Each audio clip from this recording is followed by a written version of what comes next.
Welcome back to my YouTube channel. तो hi family, कैसे हैं आप सभी? Hope so you all are doing great. पिछले कंसेप्ट की क्लास में हमने सेक्शन 7 तक हमारा आरटीआई एक्ट को कंप्लीट किया, उसे कवर किया कि सेक्शन 7 तक हमारा राइट टू इंफॉर्मेशन एक्ट क्या बात करता है या क्या कहता है। आज बेसिकली हम कोशिश करेंगे कि ये एक्ट कंप्लीट हो जाए, क्योंकि आगे बहुत छोटे छोटे टॉपिक हैं, इतने नहीं हैं। और फिर इसकी नेक्स्ट वीडियो में अगर इस एक्ट में फिलहाल कोई अमेंडमेंट आया है या चेंज हुआ है तो हम उसके बारे में डिस्कस करेंगे। तो वीडियो शुरू करने से पहले फिर वही रिक्वेस्ट कि वीडियो को पसंद आए तो लाइक शेयर एंड कमेंट कीजिए और मेरे चैनल को सब्सक्राइब कीजिए। तो चलिए गाइस, शुरू करते हैं आज का section 8 exemption from disclosure of information. Exemption basically means कि आरटीआई एक्ट का एग्जाम्पशन क्या है, यानी कुछ ऐसी कंडीशंस हैं जिसमें आपको इन्फॉर्मेशन जो है वो प्रोवाइड नहीं करवाई जाएंगी। ठीक है, यानी ये एक्सेप्शन है आरटीआई एक्ट का। एग्जाम्पशन बेसिकली चीज होती है कि आपको छूट मिली हुई है, तो आरटीआई के अंदर आपको कुछ केसेस के अंदर छूट है कि आप इन्फॉर्मेशन नहीं दे सकते।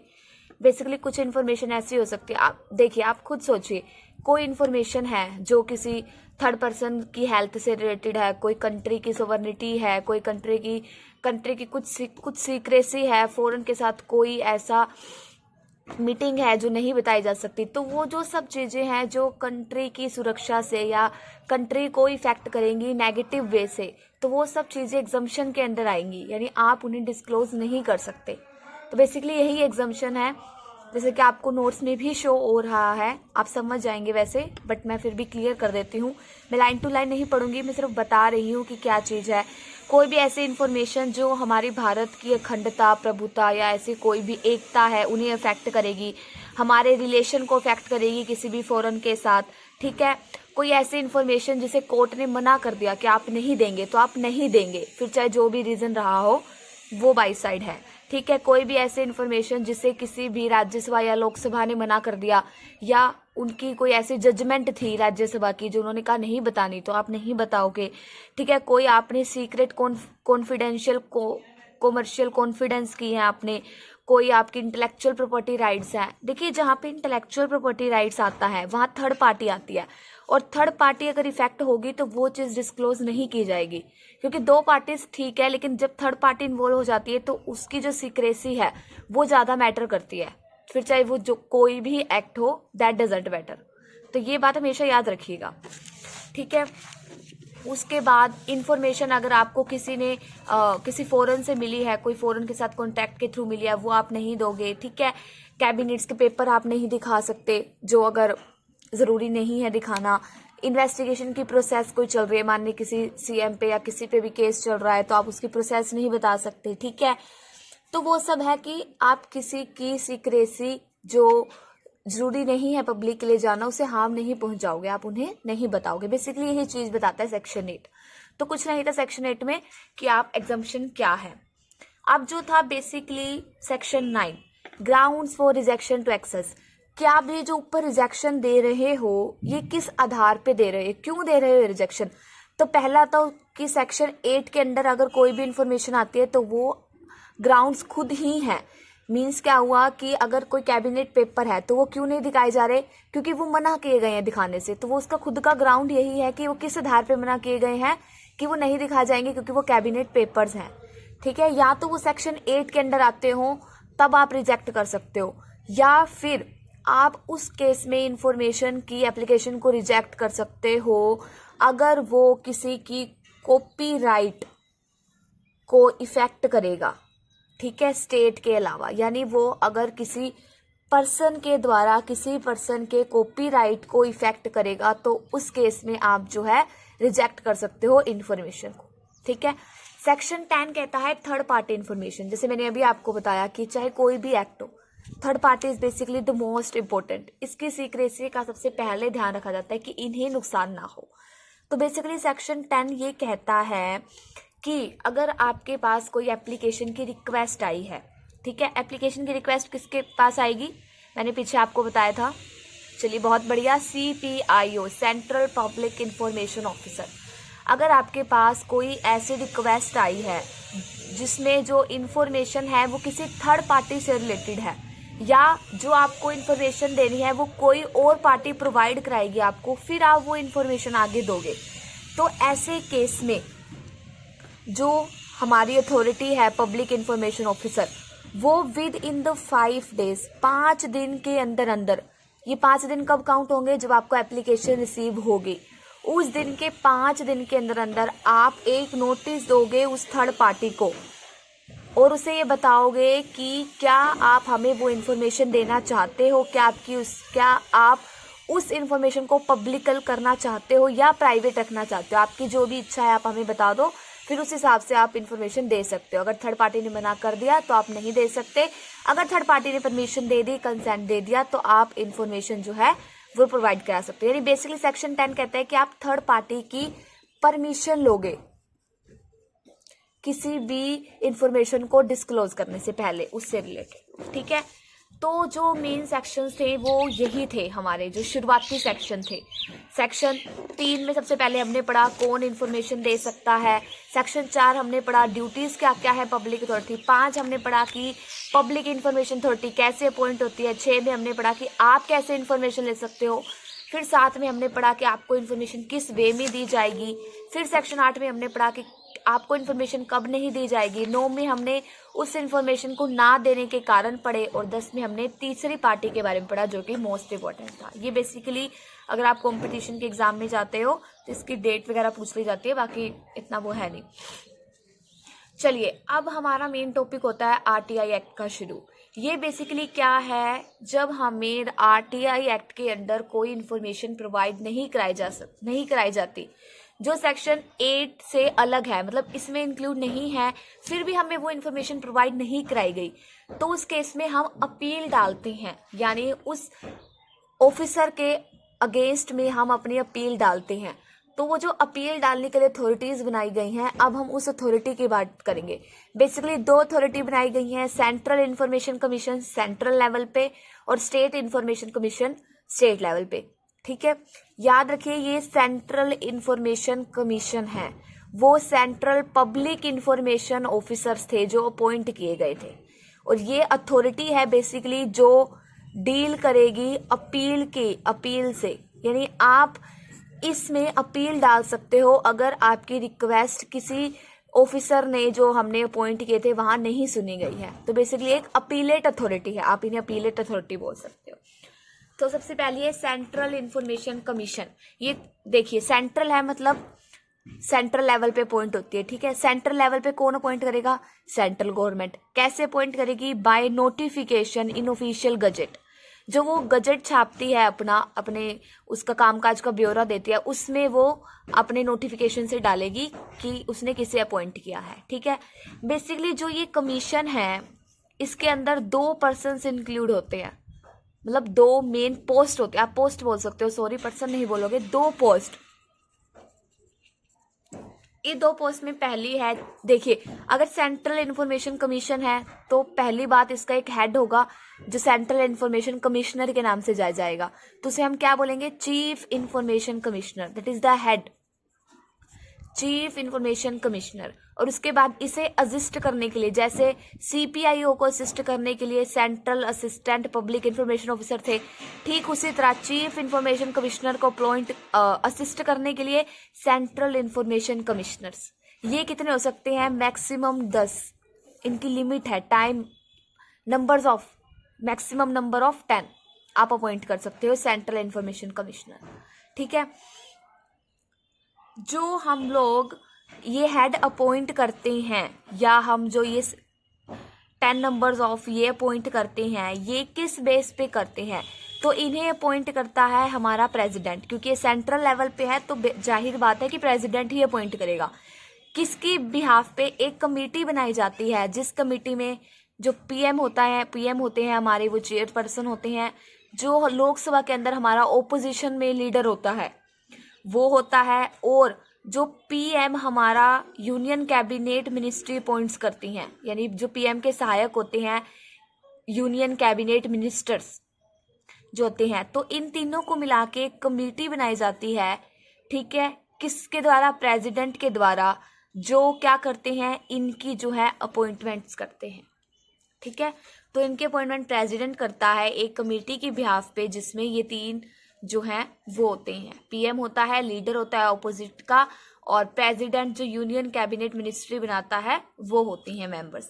तो ये जो है इन्हें अपॉइंट करने में हेल्प करते हैं। ठीक है, अब देखिए आप इसकी तरफ मत जाइए, सिर्फ मेरी बात सुनिए। तो सेंट्रल गवर्नमेंट अपॉइंट करती है, चीफ इंफॉर्मेशन कमिश्नर होता है, और इससे असिस्ट करने के लिए सेंट्रल इंफॉर्मेशन कमिश्नर, जो 10 नंबर्स में होते हैं। ठीक है, अब जाहिर सी बात है ये हेड है हमारा, तो जितना भी इस कमीशन का मैनेजमेंट होगा, सुपरविजन होगा, डायरेक्टरी होगी, अथॉरिटी होगी, रिस्पॉन्सिबिलिटी होगी, जो भी होगी वो CIO में ही एग्जिस्ट होगी, बिकॉज ये हेड है। ठीक है, और इन्हें हेल्प कौन देंगे, ये इंफॉर्मेशन कमिश्नर्स। ठीक है, तो ठीक है, उसके बाद है, ठीक है, आप इन्हें अपॉइंट कर सकते हो। इनकी डिसक्वालिफिकेशन क्या है, तो देखिए कोई भी हम जब कोई ऐसे एक्ट के अंदर कोई ऐसा कमीशन बनाया जाता है या किसी भी एक्ट के अंदर, तो उसकी जो बेसिक डिसक्वालिफिकेशंस होते हैं, बेसिक यानी जो हर किसी में होती है मोस्टली, ठीक है, वो ये होती है कि इंसॉल्वेंट नहीं होना चाहिए। ठीक है, बैंक करप्ट नहीं होना चाहिए, अनसाउंड माइंड का नहीं होना चाहिए, कोई आपने करप्शन फ्रॉड या आप जेल नहीं गए होने चाहिए, यानी कोई ऐसा काम नहीं किया होना चाहिए। ये होती है बेसिक डिसक्वालिफिकेशंस। ठीक है, लेकिन इस कमीशन की कुछ स्पेसिफिक डिसक्वालिफिकेशंस हैं, जैसे कि आप किसी भी स्टेट के जो किसी भी राज्य की जो राज्यसभा होती है या हर क्षेत्र की जो विधानसभा होती है, आप उनमें से किसी के भी मेंबर नहीं होने चाहिए। ठीक है, दूसरा है आप किसी पॉलिटिकल पार्टी से कनेक्टेड नहीं होने चाहिए, एक पॉलिटिकल पार्टी से, नहीं तो अगर आप सत्ता में आए या इनका जो भी है तो आप उसे इफेक्ट करेंगे, उसकी अखंडता को, या उसमें जो ट्रुथफुलनेस आएगी उसे इफेक्ट करोगे। तो आप किसी पॉलिटिकल पार्टी से कनेक्टेड नहीं होने चाहिए, और किसी भी स्टेट की लेजिस्लेचर के यानी किसी भी राज्य की राज्यसभा के या पार्लियामेंट के किसी भी तरह के मेंबर नहीं होने चाहिए। ये थी मेन डिस्क्वालिफिकेशंस जो इस कमीशन के लिए डिस्क्वालिफिकेशन है। और जो बेसिक्स थी वो तो मैंने आपको बताया कि पागल नहीं होना चाहिए, और इंसॉल्वेंट नहीं होना चाहिए, बैंकरप्ट नहीं होना चाहिए, जेल में नहीं होना चाहिए, कोई क्राइम नहीं होना चाहिए, सेक्टर एंड सेक्टर। ये तो कॉमन ही बात है, हम सबको भी पता है। ठीक है, इसका हेडक्वार्टर कहाँ है, दिल्ली में है। ठीक है, लेकिन अगर सेंट्रल गवर्नमेंट चाहे तो कहीं और भी बनाने के लिए ऑर्डर दे सकते हैं, यानी आप बना सकते हो। ठीक है, अब देखिए जो इसका हेड होगा चीफ सेंट्रल इंफॉर्मेशन कमीशन का, तो वो कौन सा पर्सन होगा, बेसिकली हम जिन्हें अपॉइंट करेंगे तो उन्हें एक्सपीरियंस होना चाहिए लॉ में, टेक्नोलॉजी में, मैनेजमेंट में, मास मीडिया में, साइंस में, वाइड नॉलेज, सोशल सर्विस में, जर्नलिज्म में, यानी आपके पास किसी भी तरह की एप्लीकेशन आ सकती है इन्फॉर्मेशन के लिए। तो आपको बेसिकली हर मुद्दे से रिलेटेड नॉलेज होनी चाहिए, तभी आप इन्फॉर्मेशन प्रोवाइड करवा पाओगे। अगर आपके पास किसी टेक्नोलॉजी से रिलेटेड कोई इन्फॉर्मेशन ही नहीं है, आपको नॉलेज ही नहीं है, तो अगर किसी टेक्नोलॉजी की एप्लीकेशन आती है कि आपको कि उन्हें किसी ऐसे टेक्नोलॉजी जो नहीं आई है उनके बारे में इन्फॉर्मेशन चाहिए, तो आप कहाँ से दोगे अगर आपको नॉलेज ही नहीं है। तो आपको फुल, वो बोलते हैं ना कि ऑल इन वन होना चाहिए बेसिकली। ठीक है, तो ये बात है इसमें। अब देखिए इसका टाइम पीरियड क्या है, जो हम हेड ऑफिसर्स या उसको असिस्ट करने वाले ऑफिसर अपॉइंट करेंगे तो उनका टाइम पीरियड क्या है, 5 साल। आप 5 साल तक अपना ऑफिस होल्ड कर सकते हैं, या 65 ईयर्स की एज तक आप होल्ड कर सकते हैं। ठीक है, मान लीजिए कि आपकी एज 50 है जब आप अपॉइंट किए गए हैं, तो 50 साल की उम्र है आपकी, तो 65 से तो आपकी कम है, तो मतलब आप रह सकते हो, लेकिन 5 साल तक ही आप रह सकते हो, यानी 55 ईयर्स के बाद आप उस पोस्ट पे नहीं रहोगे। ठीक है, वहां नया बंदा आएगा। यहाँ एक पॉइंट हम गौर करेंगे और हमेशा याद रखेंगे कि आपकी रीअपॉइंटमेंट नहीं हो सकती, यानी आप 55 साल के होने के बाद दोबारा उस पोस्ट पे नहीं आ सकते। अब आप और कोई पोस्ट लेंगे बट उस पोस्ट पे नहीं आ सकते। ठीक है, लेकिन मान लीजिए आप 61 ईयर्स में अपॉइंट किए गए, आपकी जो एज है वो 61 ईयर है, तो टाइम पीरियड तो आपका 5 साल का है, यानी 66 ईयर, लेकिन जो मैक्सिमम एज लिमिट है वो 65 है। तो मतलब आप 1 साल पहले ही यानी 65 में ही अपने पोस्ट से हटा दिए जाओगे। ठीक है, तो मैक्सिमम एज है 65, लेकिन टाइम है 5 साल, और आप दोबारा रीअपॉइंट नहीं हो सकते। आप किसी और पोस्ट को ज्वाइन कर सकते हो, लेकिन उस पोस्ट पे दोबारा नहीं जा सकते, फिर चाहे वो हेड है उस कमीशन का, चाहे उसके असिस्टेंट्स वाले मेंबर है, अगर हेड है तो वो असिस्टेंट मेंबर बन सकता है, लेकिन जो असिस्टेंट मेंबर है वो और कोई जो पोस्ट है वो ले सकते हैं, बेसिकली वहां रीअपॉइंट नहीं हो सकते। ठीक है।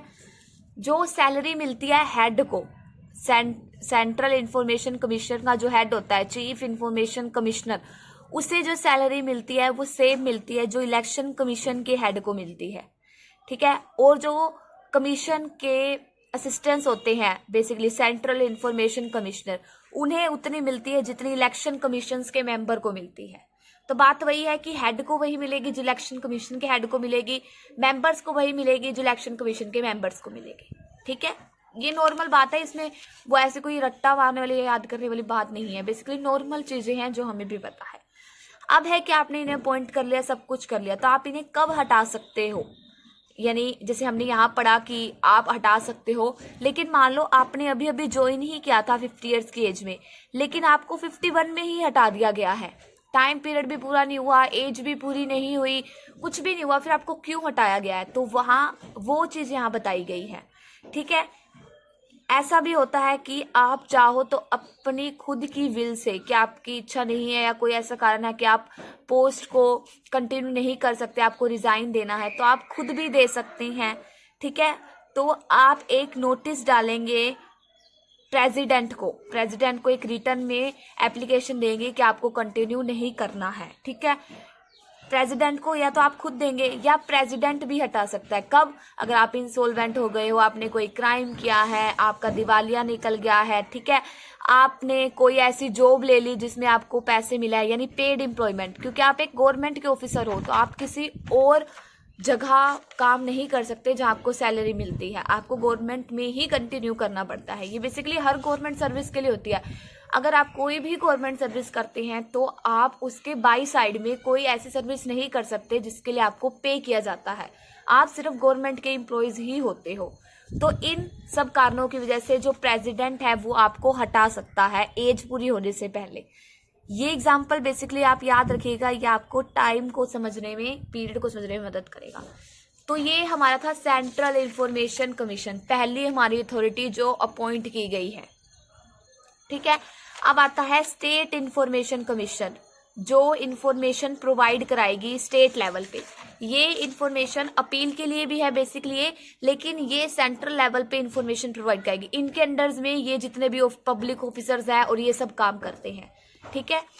उसके बाद है सेंट्रल इंफॉर्मेशन कमीशन, ये सेंट्रल लेवल पे है तो स्टेट गवर्नमेंट अपॉइंट करेगी। ठीक है। इसके अंदर, उसके अंदर सिर्फ सेंट्रल का वर्ड का फर्क था, इसमें सिर्फ स्टेट वर्ड लगेगा, बाकी सब एज इट इज है कि इसमें भी स्टेट चीफ होता है और मैक्सिमम 10 नंबर होते हैं जो इन्हें असिस्ट करेंगे इंफॉर्मेशन कमिश्नर। आप देखिए वो सेंट्रल लेवल पे था तो उसे प्रेसिडेंट बनाती है, लेकिन ये स्टेट लेवल पे है तो इसे गवर्नर बनाता है, यानी वहां का गवर्नर बनाता है। किसकी रिकमेंडेशन पे? कमिटी। उसमें पीएम था क्योंकि वो सेंट्रल लेवल पे था, इसमें सीएम होगा जो चेयरपर्सन होगा क्योंकि ये स्टेट लेवल पे है। उसमें हमारी जो लोकसभा थी उसका लीडर था, इसमें हमारी जो राज्य की विधानसभा होगी उसका लीडर होगा। उसमें यूनियन कैबिनेट मिनिस्टर्स थे, लेकिन ये स्टेट लेवल पे हैं तो इसमें कैबिनेट मिनिस्टर्स होंगे। बेसिकली आपको ये चीजें याद रखनी है, स्टेट लेवल पे कौन हेड होता है वो सब करेगा, सेंट्रल लेवल पे कौन हेड होता है उसकी अपॉइंटमेंट वो सब करेगा। ठीक है। बस ये सब सेम ही है, डिस्क्वालिफिकेशन सेम है इनकी कि आपको किसी पेड एम्प्लॉयमेंट का मेंबर नहीं होना चाहिए, किसी भी राज्यसभा, विधानसभा या इसका कोई सदस्य नहीं होना चाहिए, सब कुछ सेम है सब कुछ। उसका हेडक्वार्टर दिल्ली में था, इसका हेडक्वार्टर कहीं भी हो सकता है जहां स्टेट गवर्नमेंट कह दे। ठीक है। बाकी सब सेम है। इसका टाइम पीरियड भी उतना ही है कि 5 साल, लेकिन मैक्सिमम एज है 65 ईयर्स और रीअपॉइंट आप यहाँ भी नहीं हो सकते। वही एग्जाम्पल हम यहाँ रिपीट करेंगे, दैट इज सेम।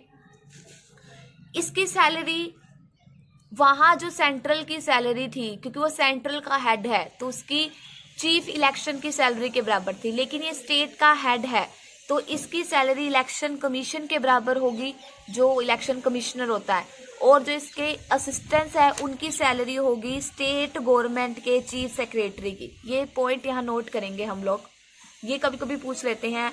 तो जो स्टेट इंफॉर्मेशन का असिस्टेंट है उसकी सैलरी होगी जो चीफ सेक्रेटरी की होगी स्टेट गवर्नमेंट के। क्लियर है ये सब? यही बात, ये जो बॉक्स में बनाई गई है इसमें यही बात बताई गई है कि अगर इस कमीशन के अंडर जो अपॉइंट किए गए हैं हेड और उसके मेंबर्स, अगर उन्हें हेल्प चाहिए तो वो 10 नंबर से ज़्यादा, जो हमने यहाँ मैक्सिमम 10 नंबर्स पढ़े, इससे ज़्यादा की भी मेंबर्स की अपॉइंटमेंट कर सकती है अगर नीड है इंफॉर्मेशन प्रोवाइड कराने के लिए। तो आप ये पढ़ लीजिएगा, यहाँ पे बेसिकली यही बात लिखी गई है। तो आप भी वहाँ हमने पढ़ा कि इन्हें कैसे हटा सकते हैं। प्रेसिडेंट अपॉइंट करता है तो प्रेसिडेंट हटाएगा, यहाँ गवर्नर अपॉइंट करता है तो गवर्नर हटाएगा, या तो वो ऑर्डर दे देगा गवर्नर, किस कारण से देगा, अगर आप अनसाउंड माइंड के हो, आपने क्राइम किया है, जेल हो गई, ठीक है, बैंकरप्ट हो गई इन केसेस में, या आप खुद अपनी विल से दे सकते हो गवर्नर को एप्लीकेशन लिख के। बिल्कुल सेम है। सेंट्रल में सेंट्रल की अथॉरिटी है, स्टेट में स्टेट की अथॉरिटी है। सेंट्रल में प्रेसिडेंट सब कुछ है और स्टेट में यहाँ का गवर्नर सब कुछ है। बाकी एज इट इज सब कुछ सेम है, कुछ भी फर्क नहीं है। ठीक है, अब यहाँ हम एक चीज पढ़ेंगे कि जो हमारे इंफॉर्मेशन कमिश्नर्स हैं, हेड की बात नहीं हो रही है यहाँ पे, क्योंकि ये हेड के पास जो एप्लीकेशन जाएगी वो इंफॉर्मेशन कमिश्नर्स के पास से जाएगी। तो बेसिक जो पॉइंट है वो हमारे इंफॉर्मेशन कमिश्नर्स हैं। ये है फर्स्ट स्टेप हमारी एप्लीकेशन का, जिन्हें हम प्रोवाइड करेंगे। तो इनकी पावर या इनका फंक्शन क्या है, ये क्या काम करते हैं, ठीक है। तो सबसे मैंने बताया कि इनकी अपीलेट अथॉरिटी हम इन्हें बोलते हैं, तो ये अपीलेट अथॉरिटी के अंदर आते हैं। तो इनकी क्या ड्यूटी हुई कि ये इनकी ड्यूटी है कि ये उनकी एप्लीकेशंस को रिसीव करें, कि इनकी एप्लीकेशन को, जिन्हें एप्लीकेशन देने से मना कर दिया गया है, जिन्हें टाइम के अकॉर्डिंग कोई रिस्पॉन्स नहीं दिया गया। टाइम लिमिट्स कितनी थी, जब आप रिस्पॉन्स देते हो किसी को तो कितने दिन के अंदर अंदर आपको रिस्पॉन्स देना होता है, बताइए, 30 डेज, हाँ जी, और लाइफ के लिए 48 आवर्स। तो अगर आपको स्पेसिफाइड टाइम में रिस्पॉन्स नहीं मिला है, ठीक है, या हमने एक पॉइंट पीछे पढ़ा था कि आपको अगर एडिशनल फीस देनी है तो उसके लिए बताना होता है।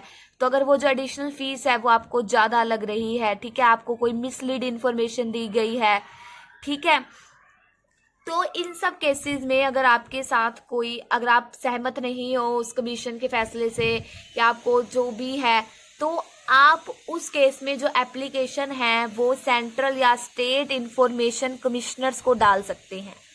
ठीक है, बेसिकली बात वही है कि आप अथॉरिटीज में सबसे पहले उस अथॉरिटीज के अंदर जो हम पब्लिक इंफॉर्मेशन ऑफिसर्स अपॉइंट करते हैं उन्हें डालते हो, फिर वो application central public information officers को देते हैं। ठीक है, ठीक इसी तरह आप अपनी एप्लीकेशन सेंट्रल और स्टेट इंफॉर्मेशन कमिश्नर्स को डालते हो, और ये किसे देते हैं, चीफ इंफॉर्मेशन कमिश्नर, ठीक है, जो इनके ऊपर हेड होते हैं। तो बात बेसिकली वही है।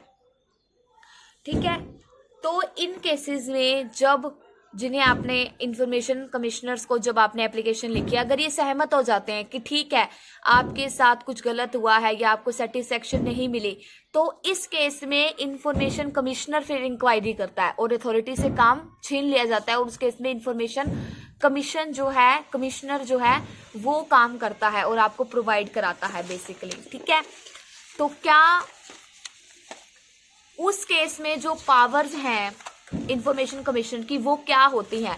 जब एक इंफॉर्मेशन कमीशन जो सेंट्रल या स्टेट लेवल पे अपॉइंट किया गया है, जब किसी केस की इंक्वायरी करता है, तो जैसी इंक्वायरी एक सिविल कोर्ट प्रोसीजर के अंदर, एक कोर्ट के अंदर होती है, वैसे ही वो कर सकता है। जिसमें क्या क्या कर सकता है, ये कर सकता है, कोई एविडेंस मंगवा सकता है, डॉक्यूमेंट को इंस्पेक्ट कर सकता है, समन होता है किसी को बुलावा भेजना, तो आपको बुला सकता है। ठीक है, आपको किसी भी कोर्ट से, अगर कोई कोर्ट के अंदर कोई पब्लिक रिकॉर्ड है जरूरी है, वो ले सकता है। ठीक है, आपको अटेंडेंस के लिए बुला सकता है, एविडेंस देने के लिए, यानी आपको ऑर्डर दे सकता है जो एज ए कोर्ट देती है। तो कोर्ट की पावर उस टाइम उस इंफॉर्मेशन कमीशन के पास आती है। ठीक है, तो अगर वो सेटिस्फाई है तो इन सब कंडीशन से बेसिकली, तो वो अपने हाथ में लेता है, फिर इंक्वायरी करता है, और वो सब पावर्स उसके पास आती हैं जो एक कोर्ट के अंदर होती है। क्लियर है। अपील मीन्स कि अगर आप पब्लिक इंफॉर्मेशन ऑफिसर्स हैं जो पब्लिक अथॉरिटी, उनके उससे सहमत नहीं है तो आप अपील डाल सकते हैं। अपील के लिए दो अथॉरिटी है, सेंट्रल इंफॉर्मेशन कमीशन और स्टेट इंफॉर्मेशन कमीशन। बस यहाँ टाइम लिमिट दिया गया है, 30 डेज के अंदर अंदर आप डाल सकते हो अपील। किसे, जो उस ऑफिसर के सीनियर है, उस ऑफिसर से सीनियर रैंक पे है, ठीक है। ये 30 डेज 45 डेज तक एक्सटेंड हो सकता है अगर वो सीनियर बिलीव करे कि आपका एक्चुअल रीजन था जिस वजह से आप 30 डेज के अंदर अंदर एप्लीकेशन सबमिट नहीं करा पाए। दूसरा,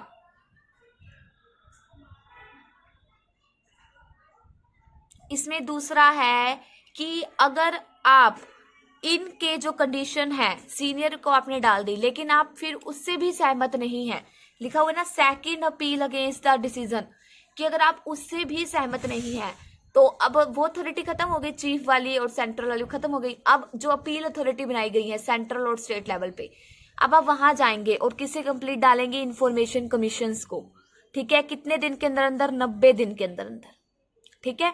अगर आप सीनियर से भी नहीं है सेटिस्फाई तो फिर आप अपनी अपील एट अथॉरिटी के पास आएंगे, ठीक है। ये डेज भी एक्सटेंड हो सकता है अगर आपके पास सफिशिएंट कोज है तो, लेकिन जो ये अथॉरिटी डिसीजन देगी वो फाइनल होगा, आप किसी और को नहीं डाल सकते क्योंकि फाइनल अथॉरिटी है, इस पर अथॉरिटी ही नहीं है कोई।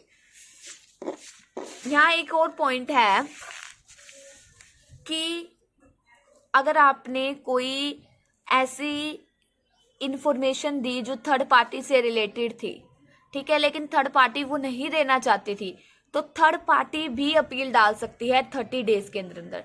यानी आपने थर्ड पार्टी की अप्रूवल के बिना इंफॉर्मेशन दे दी तो थर्ड पार्टी जो है वो भी अपील डाल सकती है। लास्ट पॉइंट है हमारा पेनल्टी, सेक्शन 20।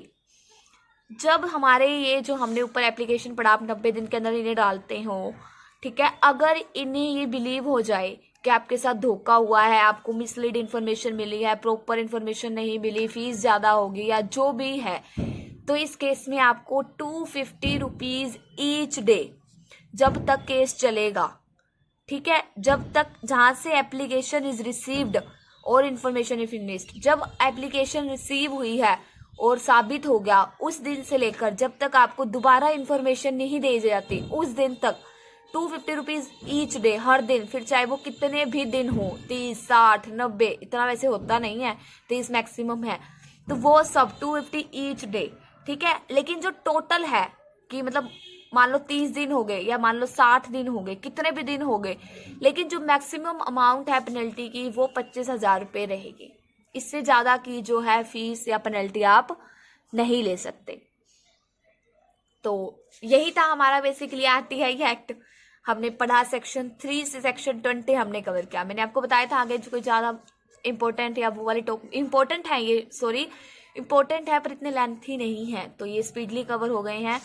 तो बस इतना ही था हमारा आरटीआई एक्ट की बेसिकली क्या है, इसके अंदर क्या है, क्या अथॉरिटी है, क्या अपील है, क्या पेनल्टी है, ठीक है। तो फिलहाल हमारा आरटीआई एक्ट इतना ही था। अगर इस एक्ट के अंदर हाल ही में कोई अमेंडमेंट हुआ है, हाल ही के ईयर्स में 2-3 में, तो उसकी वीडियो मैं कल लेके आऊँगी, तो वो अमेंडमेंट हम कल डिस्कस करेंगे। ज़्यादा नहीं है अमेंडमेंट, कुछ एक मान लीजिए चाहे टाइम चेंज हुआ होगा, बस टाइम लिमिट्स थोड़ी बहुत, तो उसके बारे में हम कल डिस्कस करेंगे। मैं उस पर कल वीडियो लेके आऊँगी, वो वीडियो शायद शॉर्ट्स के उसमें आएगी, तो आप ध्यान रखिएगा। तो होप्स आपको ये एक्ट क्लियर समझ आया होगा। मैंने अपनी तरफ से पूरी कोशिश की कि आपको ये एक्ट समझ आए और आपके लिए हेल्पफुल हो। तो आरटीआई एक्ट में सिर्फ इतना ही है। आप किस एक्ट पे नेक्स्ट टॉपिक चाहते हैं या किस कंसेप्ट पे चाहते हैं तो मुझे कमेंट्स में बताइएगा, and I will try my best to clear that concept. तो चलिए गाइस, आज की वीडियो में इतना ही और हमारा आरटीआई एक्ट यहीं ख़त्म हुआ। तो वीडियो को लाइक कीजिएगा एंड चैनल को सब्सक्राइब कीजिएगा। बेल आइकन दबाना मत भूलिएगा, क्योंकि अगर कोई नया कंसेप्ट में लाते हो या किसी कंसेप्ट से रिलेटेड कोई इन्फॉर्मेशन आती है तो वो आपको मेरे चैनल के थ्रू पता लग जाएगी। तो बेल आइकन को दबाना मत भूलिएगा। और thank you very much for watching my video. Bye bye guys, फिर मिलते हैं हमारे नेक्स्ट नहीं सॉरी अभी हम अमेंडमेंट के साथ मिलेंगे अगर हुए हैं तो, और नहीं हुए तो फिर हम नेक्स्ट कंसेप्ट के साथ मिलेंगे। तो इतना ही गाइज आज की वीडियो में।